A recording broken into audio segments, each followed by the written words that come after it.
Hello, everyone. Tonight we are going to talk about what happens when someone says closure, but really means see you never. But I'll take your peace of mind with me. You're probably lying there right now, headphones in, maybe your phone dimmed, to night mode, thinking, these can't get worse. Oh, but it does. You remember it so clearly because it wasn't dramatic. No screaming, no broken mugs, just the kind of quiet that feels like you're being gently erased. She sat across from you on that awful corduroy couch, too soft, too warm, like betrayal in fabric form, and said she just needed time. To figure things out, she added. That phrase, that cursed phrase, as if your love had become a math problem and she'd left her calculator at someone else's apartment. You nodded like you understood, like a grown adult. Inside, you were screaming into a pillow shaped like a question mark. It didn't feel like the end, though. That's the part that still gets you. Her hug lingered a little too long, like a comma instead of a period. Even the way she left her hair tie on your desk, it wasn't accidental. It was breadcrumbing, emotional GPS. You spent the next few days waiting, not hoping, just waiting. Like your phone was a slot machine. You'd swipe down on your notifications like pulling a lever. Nothing. Then a message. From her? Nope. Your bank. The thing about a breakup that doesn't look like a breakup is that you keep behaving like you're still in the relationship. You don't tell people. You don't delete photos. You still pause when her favorite song plays, as if she's going to text right then. Spoiler, she doesn't. Here's a strange little thing. Did you know that in some Scandinavian cultures, couples break up in public on purpose? At cafes. It's a cultural norm. So no one raises their voice, no one flips a chair, and everyone has to order something before they go. You're starting to see the wisdom in that.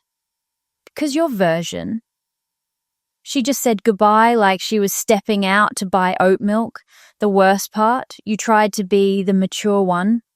You told your friends it was mutual. You said you understood. You even told your mum you were happy for her if she needed space. You liar. You weren't happy. You were spiraling. Quietly, of course. You still did your dishes.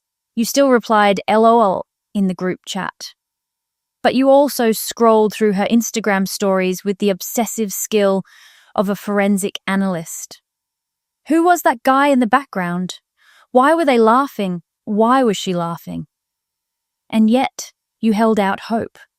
Closure, she called it. A period of reflection. Like she'd gone on a spiritual retreat.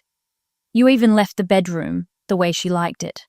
One pillow flat, one fluffed, as if that would summon her like some romantic Ouija board. You know what the controversial truth is?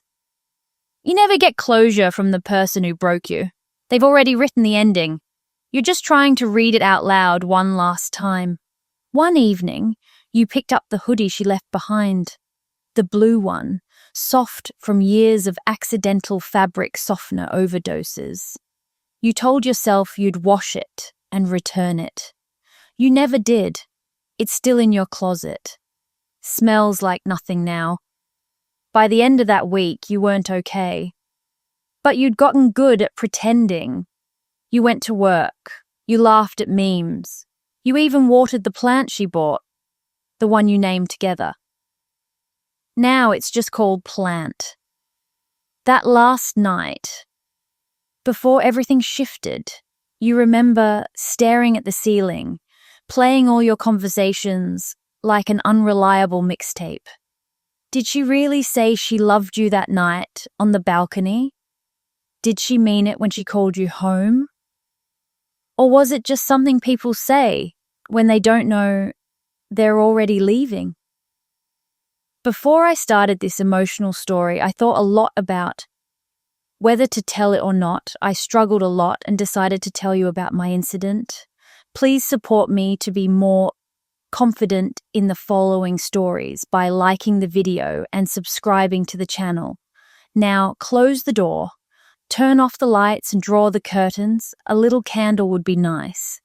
Let's go on a journey together tonight.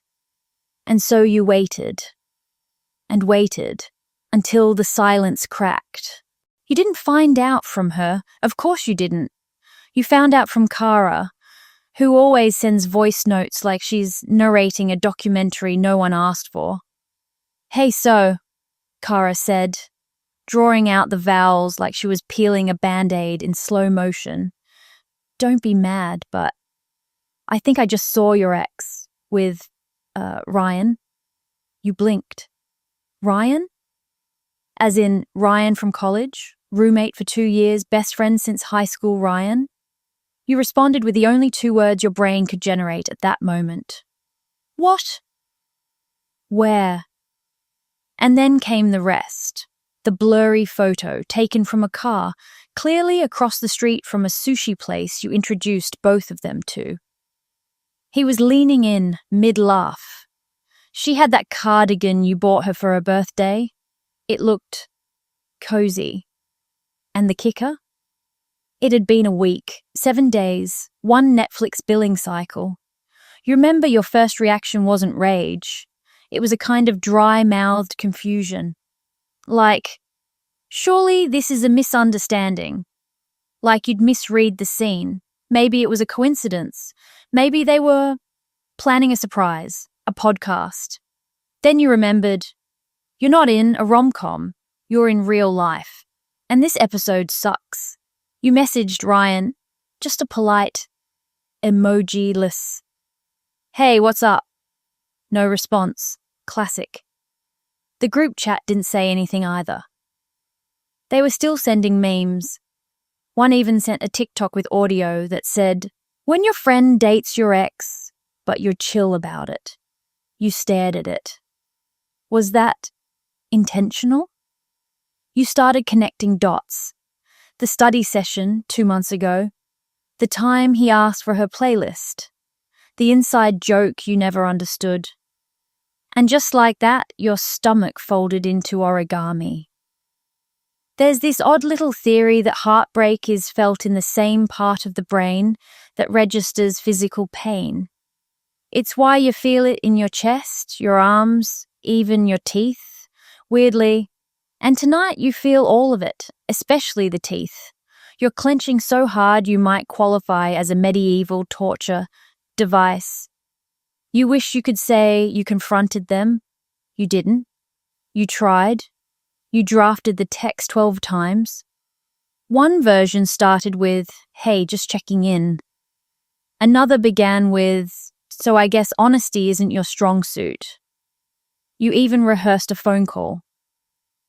In the shower, with voice inflection, but when you saw them post a selfie at the farmer's market, yes, your farmer's market, you just turned off your phone. You walked to the kitchen, opened the fridge, closed it. Twice. You stared at the counter for 5 minutes. And then you did something unholy. You ate peanut butter with a fork. That was the night it hit you. Not that she moved on. Not even that it was with Ryan. But that it was so easy for them. You were in a sequel you didn't audition for, and the script had already been written. Here's a controversial truth. Betrayal doesn't always come with warning signs. Sometimes it arrives with matching sweaters and weekend plans. And the people around you? They start acting like it's normal, like you're the weird one for still being hurt. You bumped into your old coworker that week, the one who always had the dramatic lashes and diet soda. She asked, "So, how are you? And what's her face?" You said, "Oh, we're not together anymore." She blinked. "Oh, right. Well, Ryan's cute though." You smiled like a tax audit. You started going on long walks, not for exercise, just to be far from everything. You pass the same mailbox 6 times a day. You nicknamed it Carl. Carl the mailbox never betrayed you. You listened to breakup playlists, made one of your own, titled it Closure? I hardly know her. And then you began journaling. At first, just one line. Today sucked. Then a week later, I didn't think about her until noon. Progress. You remembered she once said closure was an inside job. And maybe she was right. But you still wish she hadn't started the renovation while dating your best friend. Some nights the silence was unbearable. Not the kind that soothes you, but the kind that makes you feel like even the furniture is judging you. You'd sit on the couch with a mug of tea you didn't like and pretend it helped. You lit candles. You played lo-fi. You whispered your anger into the pillow and then fluffed it like nothing happened. And slowly, very slowly, you started to notice the space she left behind was changing. Not closing, but stretching, making room for something new. It wasn't peace yet, but it wasn't war anymore either. Famba healing is weird. Some days you feel like you've climbed out of the worst of it. Other days, you eat 2 packs of instant noodles and rewatch old voicemail clips because the way she said your name felt like a hug. A confusing, traitorous hug, but still. You started keeping a list in your notes app titled, Things I Would Have Said If I Had the Guts. Item 1. Really? Ryan? Item 2. If you wanted closure, you should have used the door. Item 3. Hope your couple photos get 12 likes. You didn't send any of them, but writing them down felt like building an invisible spine, one sentence at a time. Then came the surprise run-in. You were not ready. It wasn't even dramatic. No rain, no moody soundtrack. Just aisle 7 at the grocery store. You were debating almond milk. When you looked up and there they were, together, they froze. You froze. The oat milk did nothing. She smiled like she knew a secret. Ryan tried to nod and failed halfway through. You said hey in the kind of voice that belongs to customer service representatives and people who've cried in cars this week. No one said sorry. No one said you look great. Someone coughed. Might have been you. And then they walked past. You stood there for a minute, blinking at a can of chickpeas like it held the answer to all things. You didn't cry. You didn't rage. You just breathed. That weird kind of breath that feels like it's scraping the bottom of your lungs. That night, you wrote a new line in your notes, ran into them. Still standing. It was your proudest entry yet. There's a term in psychology, ambiguous loss. It's the grief you feel when something ends without clarity.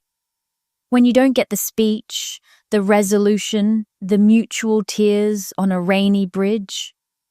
What you got instead was someone calling it closure, while keeping the door propped open just enough to confuse you. And honestly, that's worse than a breakup.